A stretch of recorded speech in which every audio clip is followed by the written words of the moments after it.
안녕하세요. 반갑습니다. 2호 손해사정사입니다. 오늘도 뉴스에 올라온 사건 사고에 대한 손해사정사의 의견을 말씀드리도록 하겠습니다. 남양주서 살수차 트럭 충돌한 뒤 경사로에 밀려 운전자 2명 중상이라는 제목으로 2021년 8월 2일자 신문으로 올라왔고요. 남양주의 한 도로에서 살수차와 트럭이 충돌하는 사고가 발생한 뒤 각 차량에서 내린 운전자 2명이 경사로에서 밀린 살수차에 깔려 크게 다쳤다고 합니다. 경찰과 소방당국에 따르면 2일 오전 11시 3분께 남양주시 오나무브 한 도로에서 살수차와 1톤 포터트럭이 좁은 길에서 마주오다 충돌했다고 하고요. 사고 직후 두 차량의 운전자는 모두 하차했으며 이때 살수차가 비탈진 도로를 따라 밀려 내려가며 두 운전자를 순식간에 덮쳤다고 합니다. 살수차 운전자 A씨는 자신의 차량 앞바퀴에 깔려 다리가 절단되는 사고를 당했고 B씨는 살수차 밑에서 심정지 상태로 발견됐다고 합니다. 이후 B씨는 이송 과정에서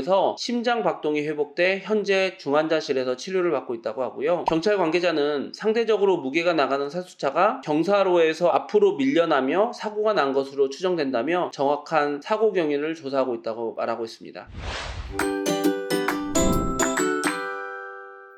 여기서는요, 서로의 소득은 문제가 되지 않아요. 과실 부분이 상당히 논쟁이 될 것 같습니다. 과실은 우선은 중앙선을 1톤 트럭이 침범했다고 하면은 가해 차량은 1톤 트럭이 되는 거고 피해 차량은 살수차가 되는 거예요. 다만 여기에 전제는 이런 상태에서 사고가 났다는 거고, 구체적인 것은 경찰의 조사에 의해서 교통사고 사실 확인원이 나오게 되면 교통사고의 발생 원인에 따라서 가해자 피해자는 나눠지고 그때는 과실이 다시 조정이 될 수가 있습니다.